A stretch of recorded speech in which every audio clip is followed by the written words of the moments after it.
Trump, why not slap additional sanctions on Russia, sir? Why not do that now?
Thank you very much. It's a great pleasure to have President Nawrocki with us of Poland.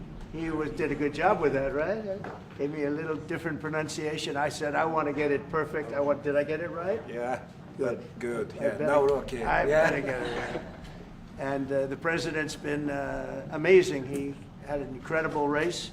He came from behind and he won very handily. The people of Poland have taken to him immediately. They really love him. There's great love and respect. He's a very successful man, but he went into a political hatchet, so to speak. It was a pretty tough race, pretty nasty race, and he beat them all, and he beat them all very easily. And now he's become even more popular as they got to know him and know him better. He's doing a really fantastic job. So it's an honor to. I also endorsed him, so I'm very proud of that. I don't endorse too many people, but I endorsed him, and I was very proud of that, the job he's done. I want to thank Vince Haley for that recommendation. Vince was fantastic, and I appreciate it. And I can tell you who really appreciates it, Poland, because they're very happy with their president. And I just want to say it's an honor to have you. We'll be discussing trade and various other things, the things that you discuss. We'll have a few questions from you, and then we'll get on to a discussion. Then we'll have lunch, and then he goes and he meets with the Pope. And that'll be very exciting. And say hello to the Pope for me. Yeah, okay? I will. Thank you very much for being here. Thank you very much, Mr. President. Thank you very much, and I would like to express my gratitude for your invitation. Only after 1 month from my sworn and from celebration for my inauguration, it means that Polish-American relations are very important, very strong. I think that we have so strong relations that we have never had, and it's very important for me. Our relations are based, of course, on the values. Right. And thank you very much for your support, for your endorsement during my very hard campaign. I remember it, and I'm very grateful for your support. It was the fight me against others, so your support was very important, and the support of Polish people, Polish diaspora in United States of America. We have almost more than 10 million people here, and they voted for Donald Trump. They voted for me. Yeah, and in vast majority they voted also for me, so I would like to say hello to Polish diaspora in United States of America. Those relations for me, for Poland, for Poles, are very important with United States of America, and they are based on values: independence, sovereignty, democracy. And I think, Mr. President, that those values are epitomized by our common heroes, Yes. Kazimierz Pułaski and Tadeusz Kościuszko. So thank you very much, and I hope it will be very fruitful discussion around the energy, around the economy and military service. Yeah. And the flyover was very much in honor of your great pilot who just passed away recently, who was a legend in Poland. You might want to say something about him. Yes, of course, it was a terrific accident in Poland. Thank you for this gesture that F-35 opened our meeting. Major Krakowian was one of the best Polish pilots, well-honed Polish pilots, and he died. He lost 2 children, so it was a great tragedy. He was a legend in Poland, actually, a legend as a pilot. He was an incredible pilot, and I think he went to the Air Force Academy, actually. But he was a fantastic pilot, and it was a big setback. The people of Poland are very, very sad. So we thought we'd do that. That was the single plane that swooped up.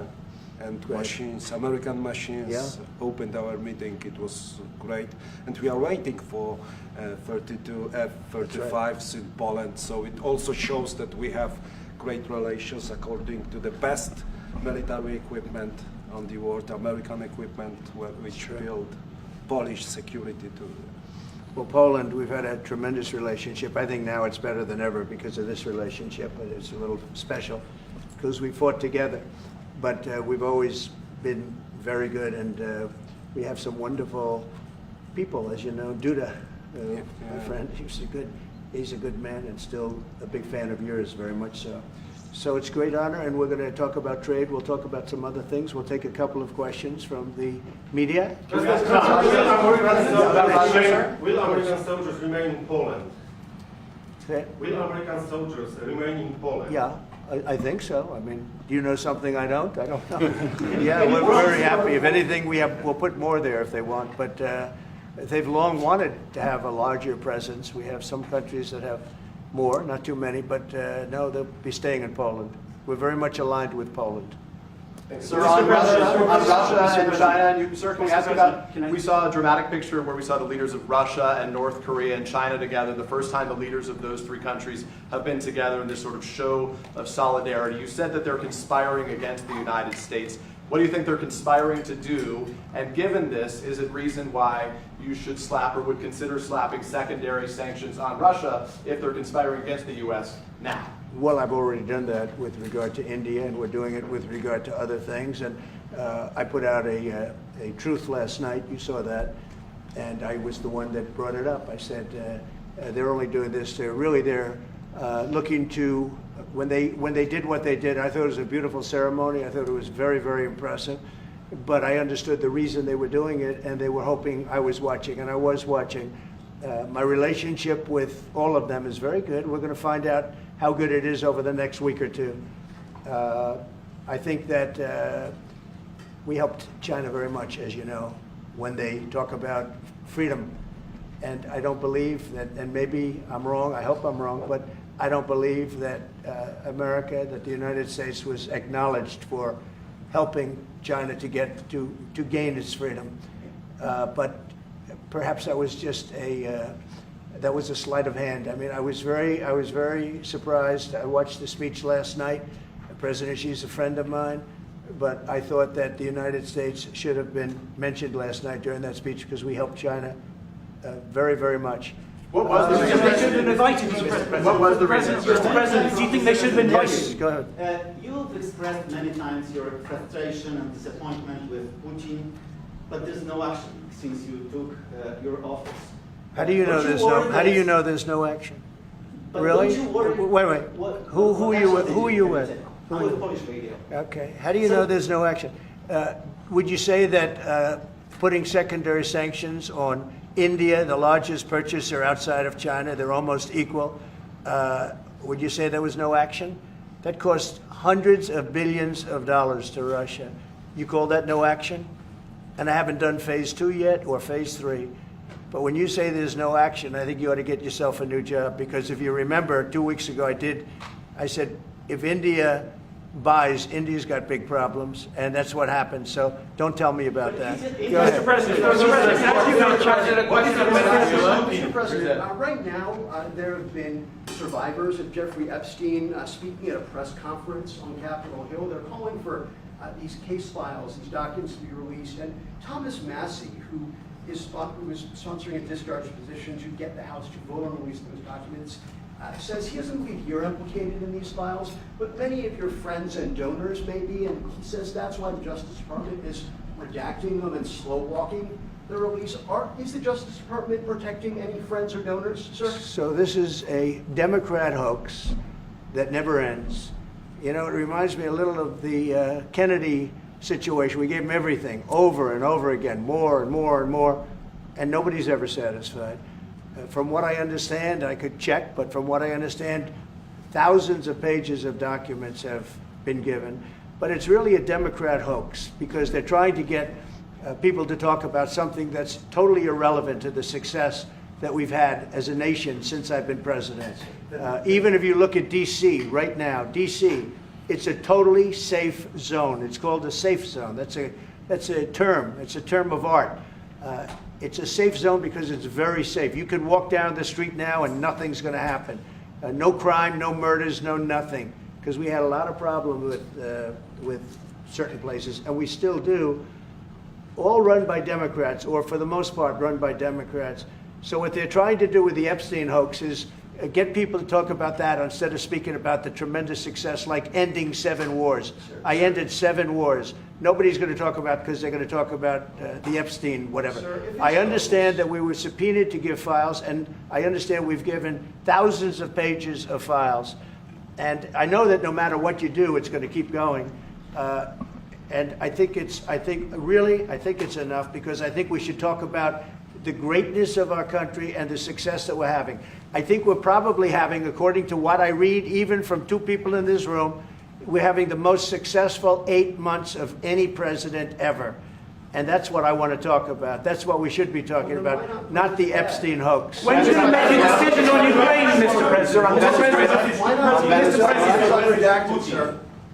I have no message to President Putin. He knows where I stand, and he'll make a decision one way or the other. Whatever his decision is, we'll either be happy about it or unhappy. And if we're unhappy about it, you'll see things happen. Venezuela, can you give us a sense of what the U.S. policy or what you're trying to achieve with the aircraft carriers, or the boats, I should say, in near Venezuela, and also the boat that you mentioned yesterday where 11 people were killed? What was found on that boat, and why were the men killed instead of taken into On the boat, custody? you had massive amounts of drugs. We have tapes of them speaking. It was massive amounts of drugs coming into our country to kill a lot of people. And everybody fully understands that. In fact, you see it. You see the bags of drugs all over the boat. And they were hit, obviously. They won't be doing it again. And I think a lot of other people won't be doing it again when they watch that tape. They're going to say, let's not do this. We have to protect our country, and we're going to. Venezuela's been a very bad actor. They've been, as you know, they've been sending millions of people into our country, many of them Tren de Aragua, some of the worst gangs, some of the worst people anywhere in the world in terms of gangs. And we had some in Washington, D.C. We took care of them very quickly, but they're out of here. They've gone. But Venezuela's been very bad, both in terms of drugs and sending some of the worst criminals anywhere in the world into our country. They emptied out, you don't know this, but they emptied out their prisons in Venezuela, and they emptied them out into the United States of America. And that's part of the problem we have. We're getting them out. We're getting them out rapidly, but it's caused a tremendous problem. And Pete and all of the people that are working very hard to rectify the stupidity of the Biden administration, allowing these people to pour into our country with open borders. We are paying a big price as a country for the incompetence of the Biden administration. But think of it, opened up prisons, drug dealers, drug lords, everything coming out of Venezuela, they said, and we said, we're not going to put up with it anymore. So Venezuela has been one of the worst actors in the whole group, and we have a group of pretty bad actors. Are you wanting to force withdrawal? Mr. President. Yeah, thank you, Mr. President.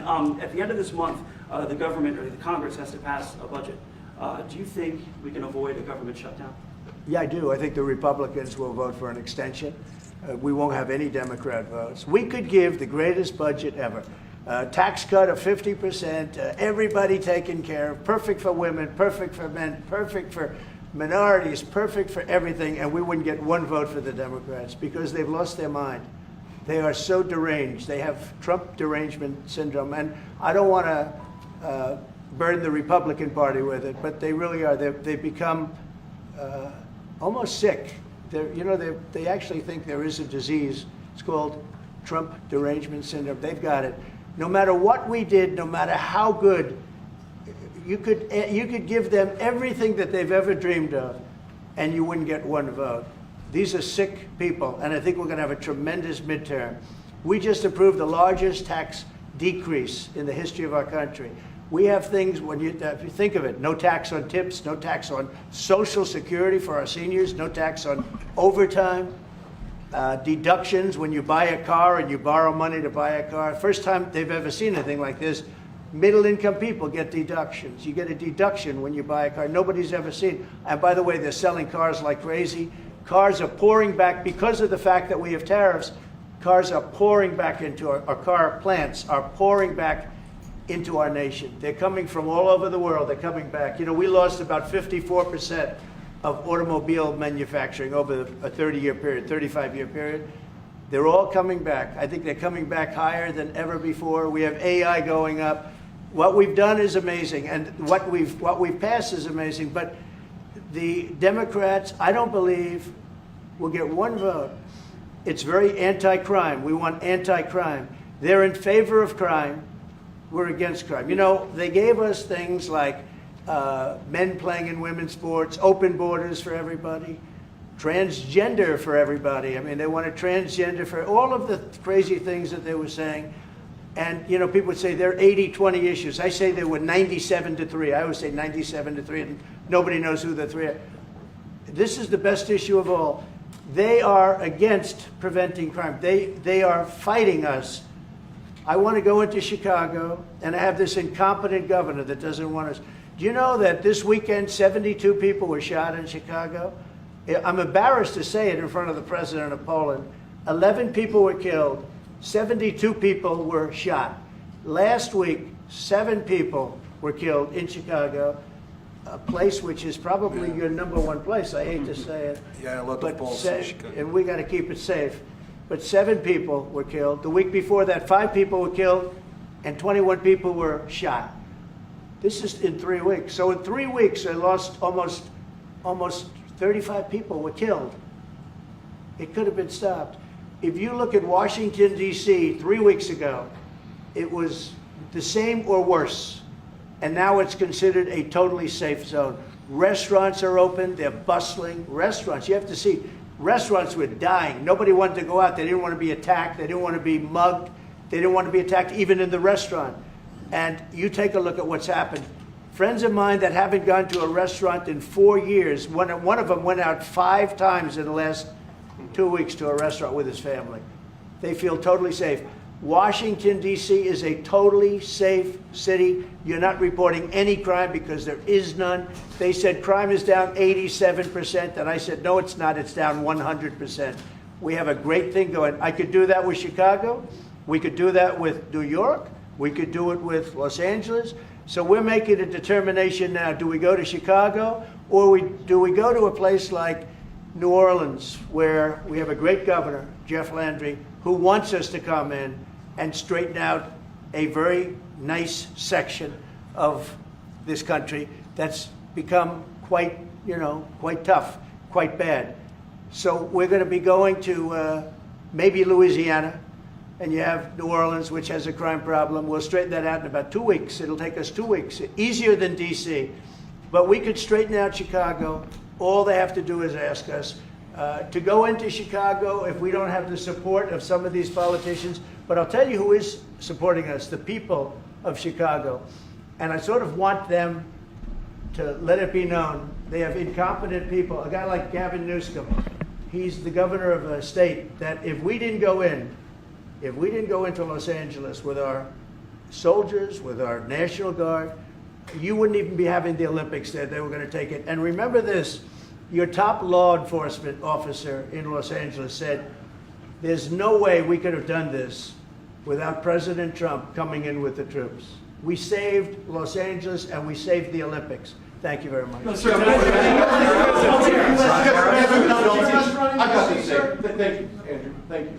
Mr. President, in regards to Gavin Newsom, would you be open to a congressional investigation in regards to the specific Palisades fire where it killed 12 seniors to see if there's any negligence on Gavin Newsom or Karen Bass in regards to those deaths? Well, I'll tell you, there's negligence on not getting people permits. That is negligent. We got all of the federal permits. Lee Zeldin, the federal permits are much more difficult. They were all gotten within 30 days. People could go build their houses. It's going to be years before they are allowed to build their house. And Karen Bass is grossly incompetent. And Newsom, this is a very incompetent guy. I watched him with the hands. I'm saying, what's going on with the hands? There's something wrong with him.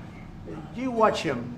There's something wrong with this guy. But more importantly, he didn't allow the water to come from the Pacific Northwest. You know, they have tremendous amounts of water in California. People don't know. They send the water out to the Pacific Ocean.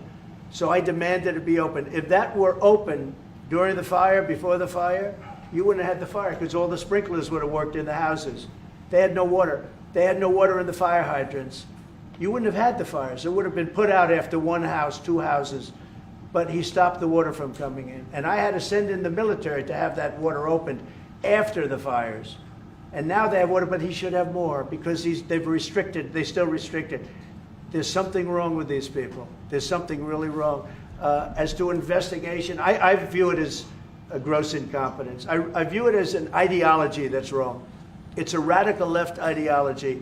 And if I didn't win this election, I think our country would be destroyed. I don't believe you'd be here right now, and our country would be destroyed. Yeah. Mr.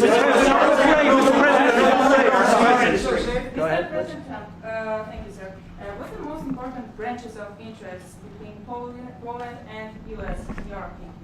Well, it's just the relationship we have. I think there's a great trust and a great, more than most countries, more than almost any countries. We have some in a category that's very special, and Poland is in that category. We have a very special relationship. It's like the question about the soldiers that was asked. We never even thought in terms of removing soldiers from Poland. We do think about it with regard to other countries, but we would never know. We're with Poland all the way, and we will help Poland protect itself. I would like to add something. Yeah, of course, security is most important also for our relation. And I'm a historian, as you know, maybe, Mr. President. Sure. I'm a historian, and this is the first time in Polish history, in 20th century and the 21st century, that the Poles are happy that we have foreign soldiers. In Poland, so the American soldiers are the part of our society nowadays. We have almost 10,000 soldiers, and this is the signal to the whole world and also to the Russian Federation that we are together, but we are not like the Poland free riders in Europe and in NATO. Mr. President Trump knows it, because our GDP for military service achieved 4.7, so we are probably the one NATO nation which is on this level, and we will not stop. Me, as the President of Poland, we are going to achieve 5% of GDP for military service, but with American soldiers on Polish soil, we solidify and we are secure. Just about that. Poland was one of two nations that paid more than they were supposed to with NATO. I don't know if anyone knows that, but there were two nations, and Poland paid more than they were supposed to. They thought it was low. And by the way, since then, at my request, they've raised it from 2% to 5%. But Poland was one of two nations that paid more than they were supposed to, which was a very nice thing. Yeah. You said you were not invited to the parade in Beijing. Never even thought about it until just now. President Nawrocki, what's your message for President? Never even thought. It wouldn't have been my place to be there. On tariffs? Will you visit a restaurant in D.C.? You haven't gone to. I might. Sure. You haven't gone to one in either of your terms that wasn't. How do you know? How do you know? Because I and many other. Do you want me to reporters prove keep you track. wrong? Do you want me to prove you wrong? Yes, please. But I will. I think it's something we could consider doing. I'd love to do it. I love the White House food, but after a while, I can see going to a nice restaurant. It's safe. If you would have said, like the Governor Moore wanted me to go and walk through Baltimore with him, and I said, I think I'm a brave guy, but there's no reason to be stupid. They have crime that's at levels that nobody's ever seen before in Baltimore. They've done a terrible job. We'd go into Baltimore, straighten it out very quickly, too. You know why? They respect our soldiers. You see our soldiers. They respect our soldiers. We'd go there, too. But we're going to have people asking us to go. They're going to want to, and I think the people of those places the politicians are not in tune with the people. The people in Chicago, the people in Baltimore, the people in all of the places we talk about, they want to see us there. And I think we're pretty much waiting till we get asked and properly. Because we're doing them a big service. Yeah, please. You talked about how historic these tariffs have been, bringing in revenue, additional revenue for our country. You've also mentioned before they could possibly replace federal income tax. Possible. Do you think that's Someday it's possible. It used to be. So if you go back to 1913 is when they ended tariffs. We were the richest ever from 1850.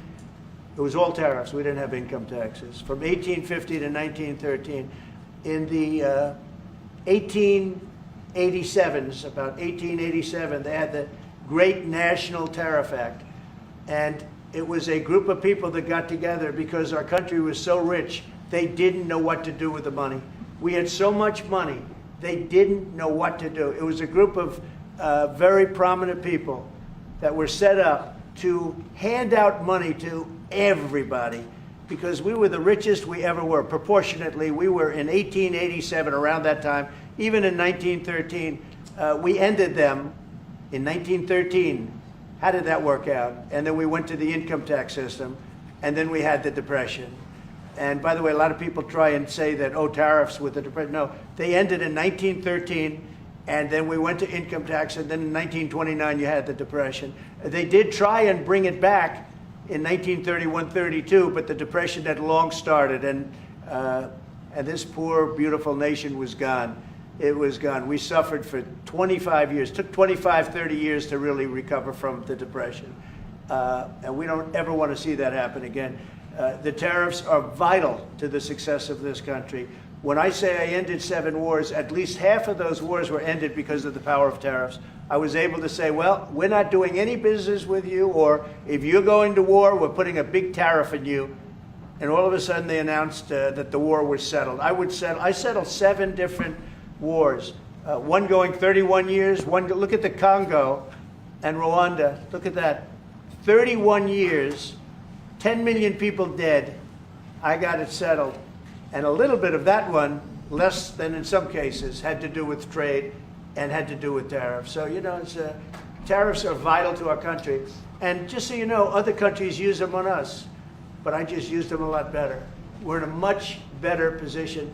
We have trillions of dollars coming into our country. If we didn't have tariffs, we would be a very poor nation, and we would be taken advantage of by every other nation in the world, friend and foe. We're not going to let that happen. And we have a very, very big case in the Supreme Court. I can only say this, our country has a chance to be unbelievably rich again, but it can also be unbelievably poor again.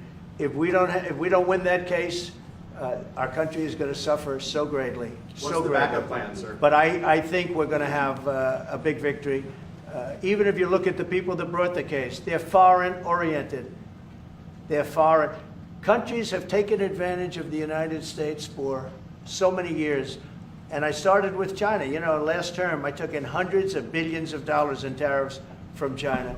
But when COVID came, the last thing I was going to do is we're going to tariff France and Italy and, you know, others, Spain, when they were doing so badly. But now we made a deal with the European Union where they're paying us almost $1 trillion, and they're happy to do it. You know what? They're happy. It's done.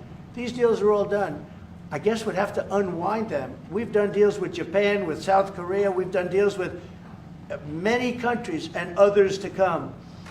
And if we didn't have the power, prestige, and dignity of tariffs, and I used them wisely, and people respect America again, and we've become a rich country again. The money coming in is incredible. And again, they use them on us. If we didn't have them, they would use them on us, and we would have no way to fight them. We would be a third world nation. So I think it's one of the most important cases I've ever seen go before the Supreme Court of the U.S. 2 weeks ago, you gave Vladimir Putin a 2-week deadline to agree to talks with Volodymyr Zelensky. That deadline is now nearly approached. Can you give us any indication of when you will make a decision? Well, I'm having a conversation with him very shortly, and I'll know pretty much what we're going to be doing. We've taken very strong action, as you know, and in other ways we've taken very strong action. But I'll be speaking to him over the next few days, and we're going to see. With who, sir? I'm going to know exactly what's happening. Who's But I'm not happy with all the people. You got 7,819 people killed last week. Russian soldiers and Ukraine soldiers, right? Not American soldiers, not soldiers from Poland, but they're human beings, they're souls. They have parents, they wave goodbye to their parents, and their parents never see them again. That's the end of them. Over a stupid war, and I want to see it stopped. Now, we have stopped the money. We send weapons to NATO, they pay full price.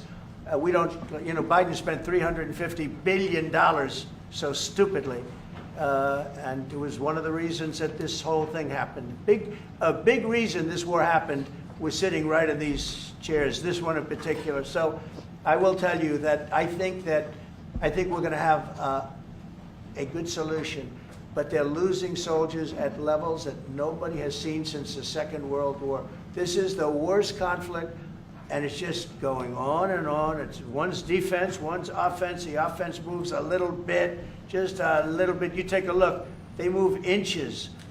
They're dropping bombs and killing everybody. The whole thing is not since the Second World War has there been anything even close to this. And they're not soldiers from my country. This is my country. but I have a power to end things. That's why I was able to end 7 other wars. And you know that I thought of the 7, they're basically 7. Those are tough wars to end. Much tougher, I thought, than the war with Ukraine and Russia. I thought that Ukraine and Russia, I have a very good relationship with President Putin. I thought that that would be much easier. I thought that would be in the middle of the pack, maybe one of the easiest. Sometimes you never know with war. You know, war is a very interesting thing. You never know with war. War is complex and dangerous, and what a mess, what a bloody mess. It's going to get done one way or the other. But they have to stop killing all of these souls. There's souls, and we have to stop killing. Just to follow up on that.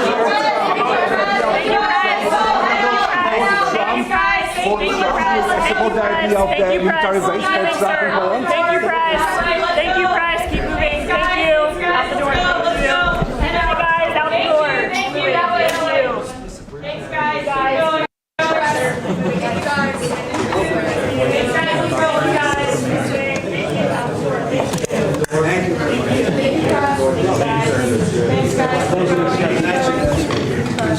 Thank you, guys.